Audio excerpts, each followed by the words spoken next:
Akhirnya ayah dia decide untuk campak Sadako ke dalam perigi tua dan dibiarkan Sadako macam tu je sampai Sadako mati.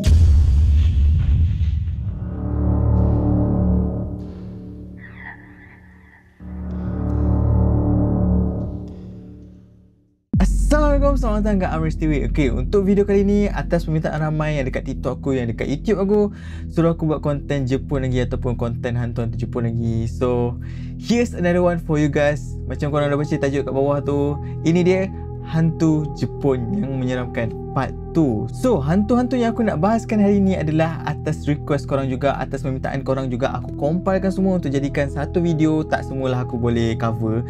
So, kali ni aku cover 5 lagi hantu-hantu Jepun yang korang request untuk aku bahas. So, ini dia. Let's go. Hanako-san. Legenda mengatakan Hanako-san ni digambarkan macam seorang budak perempuan rambut pendek, pakai skirt merah, baju putih dan berlumuran darah. Hanako ni dipercayai menghantui tandas wanita di tingkat 3 dan toilet nombor 3. Untuk panggil Hanako ni, seseorang perlu mengetuk pintu tandas nombor 3 tadi tu sebanyak 3 kali dan cakap, "Hanako, kau ada alarm ke?" Lebih kurang macam tu lah kan dalam bahasa Melayu. Kalau dia ada dalam bilik air tu, yep, dia akan jawab, Ya, aku ada dekat dalam. Okey, nama pun cerita rakyat ataupun cerita legenda, mestilah dia ada banyak versi dia. So, versi yang pertama ni, bila je pintu air dibuka, Hanako ni pandang kita dengan tadapan yang kosong, dengan pandangan yang kosong macam hantu selalu pandang lah. Macam hantu selalu pandang lah. Aku tak tahu nak cerita macam mana. Macam hantu selalu pandang. Dan dia terus ambil pelajar tu, bawa masuk dalam tandas bersama dia dan dia terus kunci pintu tandas tu. Itu untuk versi yang pertama lah. Untuk versi yang kedua ni pula, ada yang mengatakan Hanako ni bila pintu tandas ni terbuka, dia terus kejar pelajar yang panggil dia tu, yang kacau dia tu, dan terus cederakan pelajar tu tanpa sebab. So, dia bukan spesifik dekat satu sekolah je ataupun dekat satu tempat je. Pelajar-pelajar Jepun ni percaya hantu Hanako ni boleh berada dekat mana-mana je, dekat mana-mana sekolah. Dia boleh berada dekat mana-mana. Itu satu. Satu lagi dikatakan di setiap tempat ataupun di setiap sekolah, perangai dia lain-lain, PL dia lain-lain.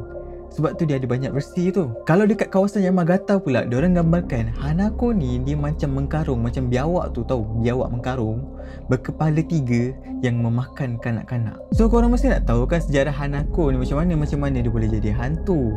So, aku dah cakap awal-awal tadi, dia ada banyak versi. So, aku akan cover beberapa yang aku boleh cover lah. So, yang pertama, pada tahun 1980, waktu tu Jepun dihebohkan dengan pengakuan beberapa pelajar yang dikejar oleh hantu Hanako ni. Hanako ni dipercayai dia adalah korban bom pada Perang Dunia Kedua dulu dan dia meninggal di dalam tandas. Itu yang pertama lah. Dan yang kedua, legenda mengatakan Hanako ni adalah mangsa buli. Dia selalu kena buli, so dia depressed dan dia decide untuk gantung diri dalam tandas sekolah dia. Tapi dekat wilayah Fukushima ni, dia punya Hanako origin ni lain sikit. Dia berbeza daripada kisah-kisah yang lain. Dia katakan Hanako ni dia terjatuh daripada tingkap perpustakaan dan rohnya menetap dekat sekolah dan bersembunyi dekat tandas. Memang macam pelik kan? Macam tak kena je kan? Disebabkan wujudnya hantu Hanako ni dulu dekat sekolah Jepun, dekat sekolah menengah ke sekolah rendah ke, popular tau.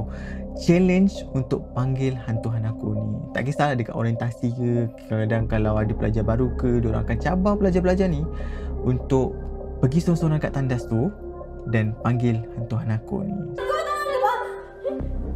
聞こえたってば何今この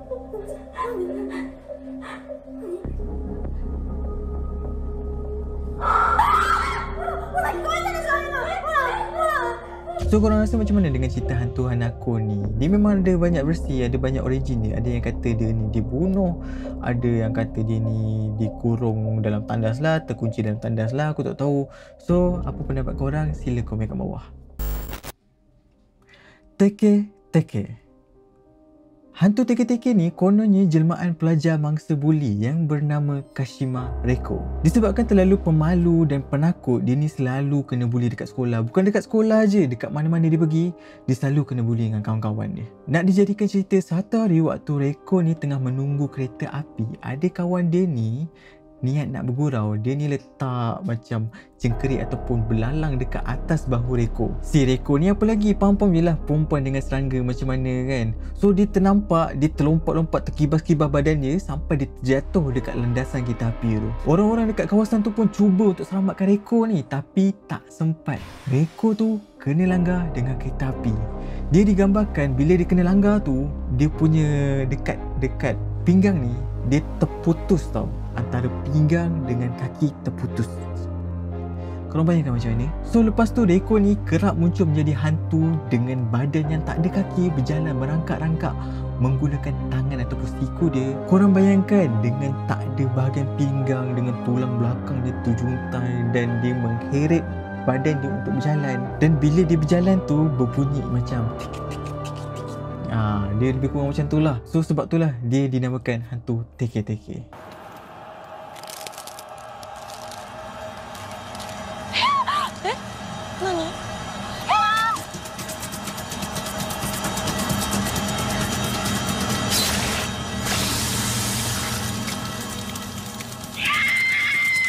Yang lagi seram, hantu teke-teke ni dia berkeliaran sambil membawa sabit. Dia akan bertanya dengan orang, kat mana kaki dia? So orang yang ditanya ni kena jawab dekat landasan mesin. Itu jawapan yang betul lah. So dia akan macam berlalu pergi macam tu je. Kalau korang jawab salah, dia akan terus menebas kaki korang sampai korang tak ada kaki sama macam dia. Untuk penampakan hantu teke-teke ni tak banyak. Aku jumpa satu je. Dia ada seorang ni dekat gudang, dekat gedung lama. Dia ternampak ada seorang budak perempuan ni baru balik daripada sekolah. Dan dekat depan budak perempuan yang malang tu pula, dia nampak ada hantu teke-teke tengah mengayunkan dia punya sabit dekat depan budak perempuan tu. So cerita ni betul ke tak, mitos ke real, aku harap korang anggap ni sebagai hiburan je. Jangan percaya 100%, just anggap aku sampaikan kat korang ni sebagai hiburan je. Okay? Roku Rokubi, atau lebih dikenali sebagai hantu leher panjang. Mengikut cerita rakyat Jepun, pada waktu siang, hantu Rokubi ni akan menjadi wanita biasa. Dia macam wanita normal lah, buat aktiviti harian, beli belah, basuh baju, basuh pinggan, semua macam manusia biasa lah kan. Tapi pada waktu malam, Roku Rokubi ni akan memanjangkan leher dia dan menunjukkan rupa sebenar dia. Legenda mengatakan Roku Rokubi ni pada awalnya dia adalah manusia biasa je, tapi disebabkan dia melanggar something lah, ajaran-ajaran Buddha ni, aku tak tahulah dia melanggar apa, but disebabkan dia melanggar something tu, dia disumpah menjadi hantu leher panjang ni. Pada aku lah kan, hantu Roku Rokubi ni dia macam hero tengah malam tau. Pada aku sebab mostly dia akan kacau siapa je tau. Dia akan kacau pemabuk, dia akan kacau penipu, orang yang sedang tidur, orang buta. But yang orang buta tu macam tak ada function pula kan, sebab dia kacau pun dengan panjangkan leher dia, tunjukkan dia punya rupa sebenar dan takutkan orang kan. Aku tak nampak function kenapa dia nak kacau orang buta.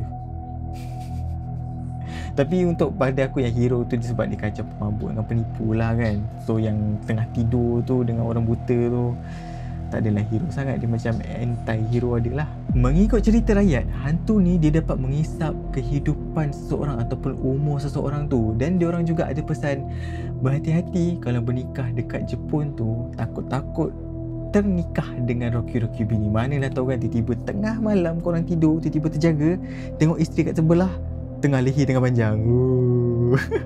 Okay, back to the story lah kan.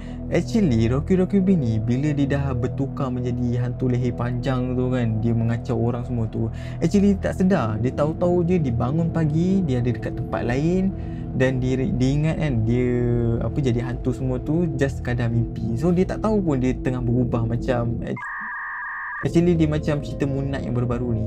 So basically dia macam tu lah, bila dia bertukar dia tak ingat pun. Dia tiba-tiba pop, apa aku buat tadi ya? Apa aku buat malam tadi? Dia macam tu. So apa pendapat korang? Sadako. Sebelum aku bercerita tentang Sadako ni actually watak fiction je yang diadaptasi daripada kisah hantu Bancho Sadaya Shiki atau lebih dikenali sebagai Okiku. Okey, secara ringkas lah aku nak cerita sikit tentang Okiku ni. Okiku ni sama je cerita dia macam cerita Sadako yang aku akan cerita kejap lagi. Dia ni adalah pelayan istana yang dah dianggap rosak lah sebab dia ni pernah menghilangkan satu daripada 10 harta tuan dia dan dia dibunuh dan jenazahnya dibuang dekat kawasan Puri Himeji. Dan dikatakan sampai sekarang mayat dia still ada dekat kawasan Puri Himeji tu. Kisah Sadako ni dia ada dua versi. Satu versi daripada surat khabar The Asahi Shimbun dan satu lagi novel karya Koji Suzuki. Novel tersebut menceritakan Sadako Yamamura yang merupakan keturunan manusia dan hantu yang terkena sumpahan. Dia ni tinggal dengan ibu dia. Ibu dia ni pula dia macam pakar paranormal tau. Dia macam ada satu kelebihan yang lain daripada orang lain. Nak dijadikan cerita, Sadako ni lain daripada budak-budak yang lain tau.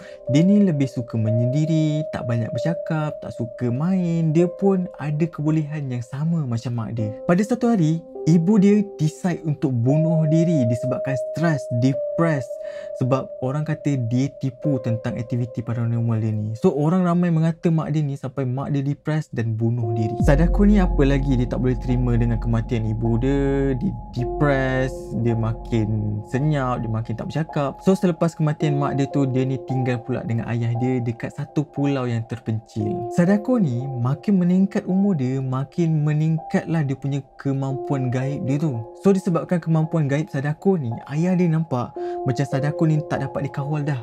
Dah makin menjadi-jadi dah, makin bahaya dah Sadako ni. So ayah dia decide untuk bawa jumpa doktor. Lepas jumpa doktor, ayah dia kurung Sadako ni dan selalu pukul-pukul Sadako ni, melakukan kekerasan lah dekat atas Sadako ni.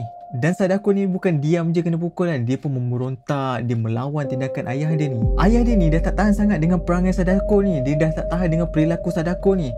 Akhirnya ayah dia decide untuk campak Sadako ke dalam perigi tua dan dibiarkan Sadako macam tu je sampai Sadako mati. So sebelum Sadako mati ni, dia dalam hati dia nak balas dendam dekat ayah dia sebab dah buat dia macam tu.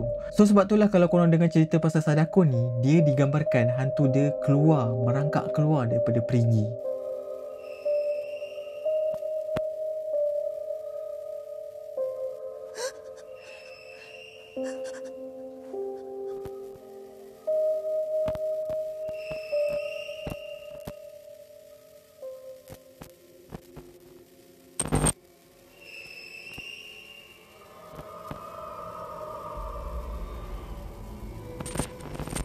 Kalau korang nak tengok banyak filem-filem yang mengadaptasi karya Koji Shizuku ni macam The Ring, Sadako, so korang boleh search dan tengok sendiri dan apa pendapat korang.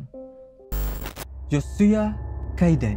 Aku nak tanya korang pernah tengok cerita hantu Ju-on the Grudge tak?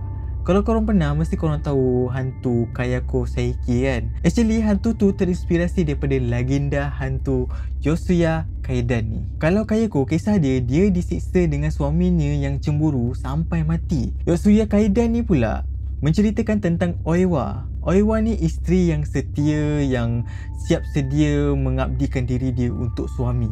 Suami dia ni pula nama dia Tamiya Aemon. Aemon ni bekas samurai, so dia perlu bekerja macam orang biasa untuk menyara kehidupan dia orang lah. Dan dipendekkan cerita, Aemon ni dah tak tahan nak sengsara, hidup miskin, so dia dah start benci isteri dia disebabkan dia terpikat dengan cucu jiran sebelah rumah dia yang kaya raya. Aemon ni start lah plan something kan untuk dia menikah dengan cucu jiran sebelah dia ni. So dia buat apa? Dia letak racun dekat makanan Aiwa ni dan racun tu buatkan Aiwa ni menjadi cacat dan meninggal dunia dengan keadaan yang menyedihkan. Dan pada hari pernikahan Aemon ni, Aiwa ni bangkit semula untuk balas dendam. So pada malam pertama tu kan, dia nampak Aemon ni nampaklah isteri baru dia ni tengah berselubung selimut kan. So malam pertama takkan korang nak tidur terus kan, mesti korang nak buat something. Faham je lah buat apa kan. So dia ni buka lah, tariklah selimut tu. So ditarik selimut, dia nampak muka isteri baru dia ni berubah menjadi muka Aiwa yang sangat-sangat teruk, yang sangat-sangat mengerikan. Disebabkan dalam ketakutan, Emo ni terus melibas pedang dan memenggal kepala isteri baru dia ni. Dan dia rasa bersalah, dia bunuh juga mertua dia. Nak dipendekkan cerita, Emo ni pun mati juga sebab dibunuh oleh abang ataupun adik Aiwa ni untuk balas dendam atas kematian isteri dia. Sebab diorang dapat tahu, diorang dapat berita Aiwa ni mati sebab keracunan yang dibagi oleh Emo ni. Kisah Aiwa ni selalu diadaptasi dalam drama Kobuki dan masih lagi dipentaskan sampai sekarang. So itulah kisah hantu Jepun yang menyeramkan part 2 atas request korang. So itulah hantu-hantu yang korang request dekat aku, suruh aku bahaskan. So there you go. Kalau salah aku mohon maaf. Kalau aku punya info ni salah, bukan apa yang korang fikirkan. So apa yang aku sampaikan ni, apa yang aku baca dan apa yang aku kaji. So kalau korang ada pendapat sendiri ataupun versi yang korang tahu yang aku tak sebut, so boleh komen dekat bawah supaya kita semua boleh baca, kita semua dapat ilmu tambahan lah, info tambahan. So jadikan komuniti kita ni komuniti yang sihat lah untuk kita berkongsi semua benda, kongsi fakta yang elok-elok je lah, jangan kongsi benda-benda negatif. Aku rasa dah tak ada apa-apa dah aku nak cakap. Pada yang baru datang, aku ucapkan terima kasih sebab sudi singgah, sudi tengok video aku ni. So aku harap korang boleh consider subscribe, tekan like dan turn on the notification supaya korang tak terlepas video-video aku post. And yang dah subscribe, aku ucapkan thank you so much korang, sebab korang lah dah tolong channel aku ni grow. Sebab korang lah dah tolong aku punya channel ni dapat algorithm, dapat aku ucapkan terima kasih. Thank you so much korang. Thank you so much. So as always, I love you guys. See you in the next video. Bye.